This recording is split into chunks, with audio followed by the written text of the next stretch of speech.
देखिए आज के इस पर्टिकुलर वीडियो में समझेंगे बेसिकली सीआरपीसी के सेक्शन 87 को, जो बेसिकली बताता है कि कोर्ट कब कब अगर कोर्ट के पास पावर है किसी भी केस में समन्स इशू करने का, तो उस केस में वो कब कब वारंट भी इशू कर सकता है, या वारंट समन्स के साथ साथ वारंट इशू कर सकता है, या सिर्फ समन की जगह वारंट इशू कर देता है। तो ये बताता है सेक्शन 87 से। सबसे पहले आपको ये समझना है कि वारंट और समन्स में क्या डिफरेंस है। अगर आप इस चीज़ को समझ जाओगे तो सेक्शन 87 समझना थोड़ा सा आपके लिए बहुत ही ज़्यादा आसान हो जाएगा। और आसान कहने का मतलब कि एक मीनिंगफुल पर्पस समझ में आएगा कि सेक्शन 87 का एक पर्पस क्या है। देखो बेसिकली क्या होता है, जब भी कोर्ट किसी भी व्यक्ति को कोर्ट में उसकी प्रेजेंस के लिए बुलाती है तो वो बेसिकली नॉर्मली उसके अगेंस्ट एक समन्स इशू करती है। और समन्स में क्या होता है, समन्स में कोर्ट का जो सर्वर होता है, प्रोसेस सर्वर होता है, वो कोर्ट से जाकर उस व्यक्ति के पास उस समन्स की कॉपी को देता है और उसको इंटीमेट करता है कि आपको उस पर्टिकुलर दिन को या उस पर्टिकुलर टाइम पर कोर्ट में अपनी प्रेजेंस देनी है। वो चीज़ समन्स पर भी लिखी होती है, तो समन्स के थ्रू जो है उसको बुलाया जाता है। इसमें कोई भी उसको थ्रेट नहीं दिया जाता, कोई उस पर जो है इन्फोर्समेंट नहीं होती है, उसको सिर्फ नॉर्मल बताती है कि आपको आना है और ये उसकी लीगली रिस्पॉन्सिबिलिटी है कि वो कोर्ट में अपनी प्रेजेंस अपीयर करे। लेकिन कभी कभी ऐसा होता है कि कोर्ट को लगता है कि समन्स इशू करने के बाद या समन्स उसको मिलने के बाद वो कोर्ट में अपीयरेंस नहीं दर्ज करवाएगा, वो आएगा ही नहीं और वो भाग जाएगा या वो ऑलरेडी भाग चुका है। तो इस पर्टिकुलर सिचुएशन में वो वारंट इशू करती है, कोर्ट इस पर्टिकुलर सिचुएशन में वारंट इशू करती है। अब ये वारंट क्या होता है इसको समझ लेते हैं। देखो बेसिकली क्या होता है, वारंट दो तरह के होते हैं, bailable warrant and non bailable warrant. Bailable warrant में कोर्ट क्या करती है कि कोर्ट पुलिस के थ्रू उस पर्टिकुलर व्यक्ति को बेलेबल वारंट इशू करती है और वह पुलिस वाला जाकर उस व्यक्ति को बेलेबल वारंट देता है और उससे एक श्योरिटी लेता है। और वो श्योरिटी किसी भी पर्टिकुलर अमाउंट की हो सकती है, 10,000 20,000, जो भी कोर्ट ने डिसाइड की हो।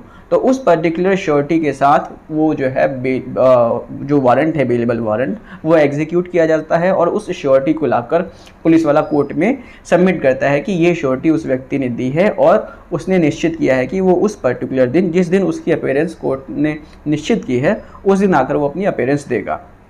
ये होता है बेलेबल वारंट।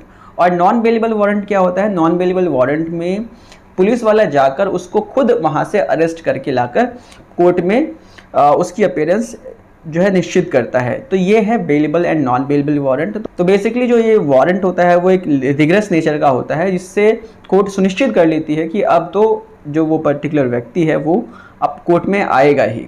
तो ये है बेसिकली समन्स और वारंट में डिफरेंस। तो आप बेसिकली समझते हैं कि सेक्शन 87 बताता है कि कब कब कोर्ट जो है किसी भी व्यक्ति के अगेंस्ट समन्स की जगह वारंट भी इशू कर सकती है, किन किन सिचुएशंस पर। तो सेक्शन 87 कहता है कि अ कोर्ट में in any case in which it is empowered by this code to issue summons for the appearance of any person issue after recording its reason in writing a warrant for his arrest. देखो basically क्या है कि section 87 कह रहा है कि किसी भी पर्टिकुलर केस में जिसमें कोर्ट के पास पावर है या कोर्ट एम्पावर्ड है समन्स इशू करने के लिए, उस पर्टिकुलर केस में कोर्ट वारंट भी इशू कर सकती है, लेकिन कोर्ट को उसमें रीज़न रिकॉर्ड करना पड़ेगा कि किस लिए वो जो है वारंट इशू कर रही है, समन्स से काम क्यों नहीं चल रहा है, कि वारंट की क्या ज़रूरत है। वो उसमें अपने रीज़न को रिटर्न में रिकॉर्ड करती है अपने ऑर्डर में और फिर उसके बाद वारंट इशू करती है उस व्यक्ति के अरेस्ट करने के लिए।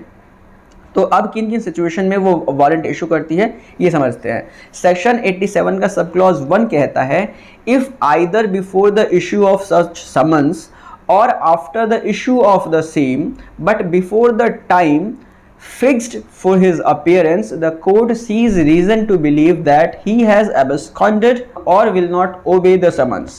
इसका मतलब ये है कि उस व्यक्ति के अगेंस्ट समन्स इशू करने से पहले ही अगर कोर्ट को लग जाता है कि वह व्यक्ति भाग चुका है, या अगर उसके अगेंस्ट समन्स इशू किया गया तो उस समन्स को नहीं मानेगा, या मान लो कि उस व्यक्ति के अगेंस्ट समन इशू कर दिया गया है और समन्स इशू करने के बाद कोर्ट को लगता है कि वो व्यक्ति भाग गया है, या जो कोर्ट ने समन्स इशू किया है उसको जो है वो व्यक्ति उसको ओबे नहीं करेगा, वो उसको मानेगा नहीं, तो फिर कोर्ट क्या करती है, समन्स इशू करने के बाद भी जो पर्टिकुलर दिन है जिस दिन उस पर्टिकुलर व्यक्ति की अपीयरेंस निश्चित की गई है या कोर्ट ने डिसाइड किया है कि उस पर्टिकुलर दिन जो है उस व्यक्ति को आना है, उस दिन से पहले समन्स जो इशू किया हुआ है वो तो किया हुआ ही है, उसके साथ साथ वो वारंट भी इशू कर देती है कि उस व्यक्ति को उस दिन लाकर जो है कोर्ट में प्रेजेंट किया जाए अरेस्ट करके। तो ये पहली सिचुएशन है जो बताता है सेक्शन 87 का सब क्लॉज ए। अब दूसरी सिचुएशन के बारे में समझते हैं जो बताता है सेक्शन 87 का sub clause B. Sub section B के accordingly if at such time he fails to appear and the summons is proved to have been served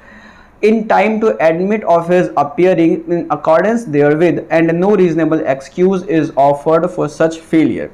subsection B के अकॉर्डिंगली अगर सपोज करो कि उसको समन्स सर्विस कर दी गई है और समन्स की सर्विस हो गई है उसको, और उसके बाद भी वो फेल हो जाता है कोर्ट में अपीयर होने से, मतलब कि वो कोर्ट में अपीयर नहीं होता है और अपनी अपीयरेंस ना देने की उसके पास कोई वैलिड रीज़न भी नहीं है, कोई उसका पास कोई एक्सक्यूज़ नहीं है, तो उस पर्टिकुलर सिचुएशन में जब वो अपीयर नहीं होता है तो नेक्स्ट टाइम जो है कोर्ट उसके अगेंस्ट वारंट इशू कर देगी।